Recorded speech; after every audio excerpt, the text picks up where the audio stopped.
Hello, hello mga yads! Tara, samahan niyo ako sa palengke!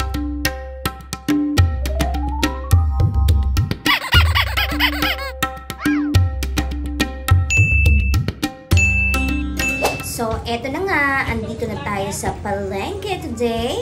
It's palengke day for me.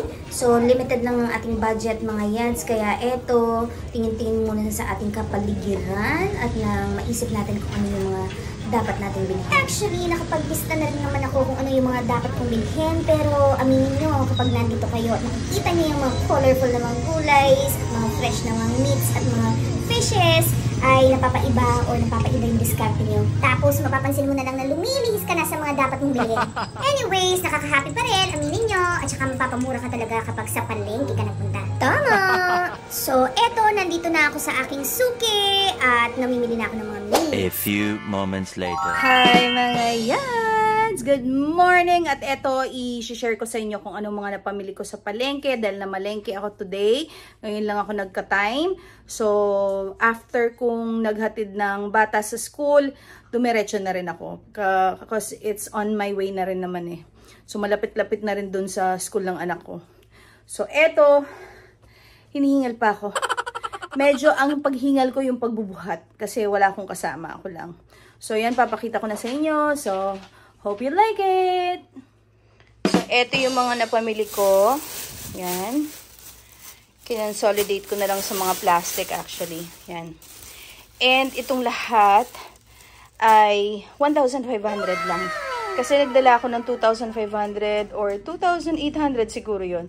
Tapos, may natira pa akong 1,000. So, I think less than 2,000. Yung mga 1,800 siguro. Kasi, yeah. Or 1,700. Parang ganyan. Okay? So, yun yung mga napamili ko. Yan. Pakita ko sa inyo. By the way, ito pala yung aking fit. Wow! Okay, medyo maganda-ganda for the palengke. Kasi, naghatid ako ng bata. So, syempre, gusto mo naman decent ka pag nakikita sa school. So, itong aking outfit ay puro Uniqlo. Alam nyo naman, mahilig ako sa Uniqlo. Pero luma na to.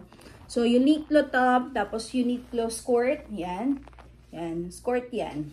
Okay? Bet na bet ko talaga yung skirt nila. Tapos, itong kanilang body bag na very useful kasi nasa harapan mo lang. Okay? So, kung may pera ka, yan, safe siya. Tsaka yung cellphone ko. Yan ang aking fit. Okay, siyempre, dahil wala pa akong kain, yan, dala-dala ko ang aking SB na mug, or hindi, na tumbler. Yan, coffee yung laman nito. Pang hot ito. So, let's start na. Hingal pa rin si ate girl. Okay. Eto. So, itong plastic na to, 70 pesos lang ata. Hindi ko alam kung paano. Basta dun kasi sa tindahan na yon, meron akong shorts din dun eh. Tagta 10 pesos lang. So, 10 pesos yan. 10 pesos yan. So, I think ito 20 pesos eh. Pag sa potato, mas mahal. 10 pesos. Tapos ito. So, siguro 20 pesos to or 15 o 20 or 10 pesos. Hindi ko alam. Basta itong mga to, 70 pesos lang yung binayaran ko. So, meron tayong red pepper. May carrots, may potato, kalamansi, at saka to. So, bala kong magbibimbap. Yan. So, yan. Yan yung first. Okay, ilagay natin dito. Yan. Okay. Tapos, next. Eto, 19 pesos lang to. Yung tatlong... Ay, 18 pesos lang ata. Yan. Tatlong garlic. Tapos, bumili ako ng kalahating biyakin na mango. Alam niyo bang ibig sabihin ng biyakin? Yung ganito, yung maliliit. Yan. Yung pag biniyak mo dito, yung buto niya malambot pa. Yan. So, yan. Maliliit lahat ito. So, 15 pesos yung 1/4. So, bali half ito, 30 pesos. Yan, mangga. Yan, kasi nung kahapon lang, si baby girl, parang gusto niya yatang i-stop yung sasakyan para lang sa mangga. Pero yun nga, dahil traffic. Ay hindi, dahil merging. Ay hindi, dahil nagda-drive ako. So ito, 30 pesos lang din. So siguro 25 to. Kasi, or hindi ko alam, 10 pesos or 20 pesos yan. Basta 30 pesos to. Kalabasa at saka yung chili. Yan. Green chili. Okay, so tapos na tayo dun sa isang plastic. Okay. Eto, kung mapapansin nyo, eto, magkano kasi?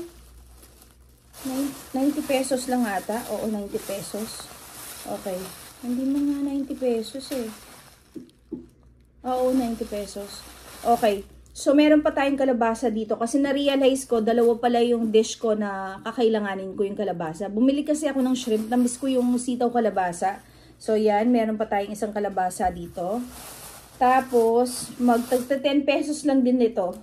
Dito sa palengke namin, 20 pesos na to eh. So, doble, no? Pero tagta 10 pesos lang. Yan, pechay. Tagta 10 pesos. Tapos, kamatis. I think 20 pesos ito. Tapos, bumili ako ng sitaw. Sabi ko naman sa inyo, gusto kong mag-sitaw kalabasa today. Na-miss ko. Yan. Ano ba natin gagawin? Mamontage pa natin to. Tapos, itong okra, 3.20. Yan. Fresh. Yan. Sarap tignan. Okay, sa meat naman tayo. Okay. Separate ito. Itong GG, 220. Itong 1 kilo. Yan. Yung maliliit yung mas gusto ko sa GG kasi pag minarinate ko siya tapos parinade ko, mas masarap for some reason. Tapos ito, 4 or 5 pitso, 233. Or 323. 233? Parang ganon. Basta alam ko, natatandaan ko 33 kasi naghahanap ako ng barya. Yan. So, imamarinate natin to para fried chicken. Pambaon. Tapos, itong aking shrimp, hindi ko na mapapakita sa inyo. Kasi naka-plastic siya na hindi clear. Yan. Pero ito yung white. Parang mas whiter siya kesa dun sa mga binibili kong shrimp dati. Tapos, tinanong ko na rin kay kuya kung anong reason, kung anong pinagkaiba nung mas whiter at darker. Sabi niya, mas malambot daw yung meat nung whiter. Okay? So, to try ko. Half lang tong binili ko. 450 yung kilo. Tapos, worth 250 itong binili ko. Shrimp. Tapos, for the meat, 790 ata yung binayaran ko. Bali, bumili ako ng 1 kilo na kasim. Yan, na pinatadtad ko na para dun sa kilawin. So, it's either i-half ko yan para pang menudo. Kasi bumili din ako ng, atay. Konti lang. At saka, ito yung ating pang nilaga, yung buto-buto. Yan. Hindi ko na masyadong dinamihan kasi napapansin ko yung mga bata, as much as possible, ayaw na nilang ulitin sa gabi. So, hindi naman kasi pwede yun eh. Ako kasi, ang ginagawa ko, magluluto na ako ng isahang ulam, pang tanghalian hanggang panghapunan na yon. So, pag medyo napasarap yung kain nila ng tanghalian at medyo konti na lang yung natira for the hapunan, mag-fried ako ng tocino o kaya ng longganisa pang additional. So, yun ang gawa ko.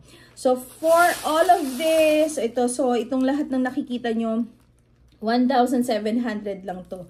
And, mga 3 or 4 na dish na to. Tapos, may mga sobra pa. So, makakatipid ka talaga. Yun lang nga, sobrang pagod ko kasi yung basement, yung upper deck nung isang building, kung nasaan yung Pure Gold, doon ako nagpa-park, okay? So, bala ko rin sanang mag-grocery, kaso sarado pa yung Pure Gold, 8 o'clock pa lang sila magbubukas, so hindi na ako nakapag-grocery. So, some other time na lang pagkasama ko si Daddy Ryan. So, doon ako, tapos bababa ka pa sa ilalim nun, market na. Tapos, yun nga, ang daming bit-bit. So, yun mga yas! Eto lahat ng ating napamili.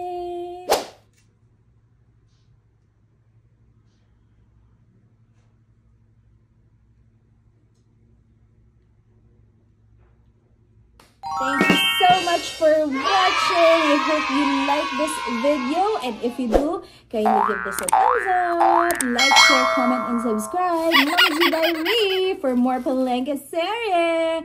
Thank you. Goodbye.